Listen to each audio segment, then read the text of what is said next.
ಉತ್ತರ ಪ್ರದೇಶ ವಿಧಾನಸಭೆ ಅಂದ್ರೆ ಸಾಕು, ಯಾವ್ದಾದ್ರೂ ಒಂದು ದೊಡ್ಡ ಹೈ ಡ್ರಾಮಾ ಇದ್ದೇ ಇರತ್ತೆ.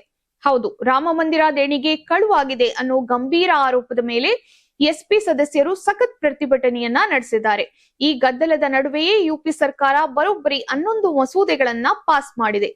ವಿಷಯ ಏನಂದ್ರೆ, ಲಕ್ನೋನಲ್ಲಿ ಅಸೆಂಬ್ಲಿ ಕಲಾಪ ಶುರುವಾಗುತ್ತಿದ್ದಂತೆಯೇ ಪ್ರತಿಪಕ್ಷದ ನಾಯಕ ಮಾತಾ ಪ್ರಸಾದ್ ಪಾಂಡೆ ಅವರು ರಾಮ ಮಂದಿರದ ದೇಣಿಗೆ ಹಣ ಕಳುವಾಗಿದೆ ಅಂತ ಆರೋಪಿಸಿ ಇದರ ಬಗ್ಗೆ ತಕ್ಷಣ ಚರ್ಚೆ ನಡೆಸಬೇಕು ಅಂತ ಪಟ್ಟನ್ನ ಹಿಡಿದ್ರು.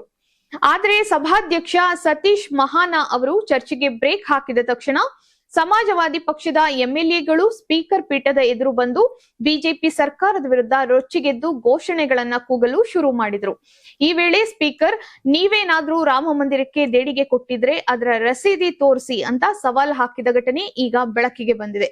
ಬಳಿಕ ಇದನ್ನ ಇಲ್ಲಿಗೆ ಬಿಡದ ಸಂಸದೀಯ ವ್ಯವಹಾರಗಳ ಸಚಿವ ಸುರೇಶ್ ಕುಮಾರ್ ಖನ್ನಾ, ಹಿಂದೆ ಎಸ್ಪಿ ಆಡಳಿತದಲ್ಲಿದ್ದಾಗ ಕಾರ್ ಸೇವಕರ ಮೇಲೆ ನಡೆದಂತಹ ಗುಂಡಿನ ದಾಳಿಯನ್ನ ನೆನಪಿಸಿ ಆ ಪಕ್ಷಕ್ಕೆ ಹಿಂದೂಗಳ ನಂಬಿಕೆಗಳ ಬಗ್ಗೆ ಮಾತನಾಡಲು ಯಾವುದೇ ನೈತಿಕ ಹಕ್ಕಿಲ್ಲ ಅಂತ ತೀವ್ರವಾಗಿ ತರಾಟೆಯನ್ನ ತೆಗೆದುಕೊಂಡ್ರು.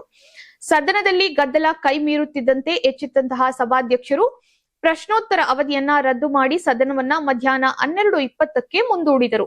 ಆದರೆ ಮಧ್ಯಾಹ್ನ ಕಲಾಪ ಪುನಃ ಸ್ಟಾರ್ಟ್ ಆದಾಗಲೂ ಎಸ್ಪಿ ಸದಸ್ಯರ ಪ್ರತಿಭಟನೆ ನಿಲ್ಲಲಿಲ್ಲ.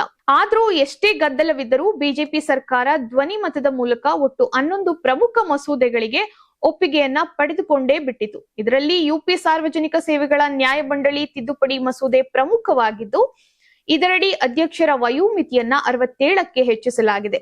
ಇದರ ಜೊತೆಗೆ ಸ್ಥಳಾಂತರಿತ ಕುಟುಂಬಗಳಿಗೆ ಭೂ ಮಾಲೀಕತ್ವ ನೀಡುವ ಮಸೂದೆಗೂ ಗ್ರೀನ್ ಸಿಗ್ನಲ್ ಸಿಕ್ಕಿದೆ.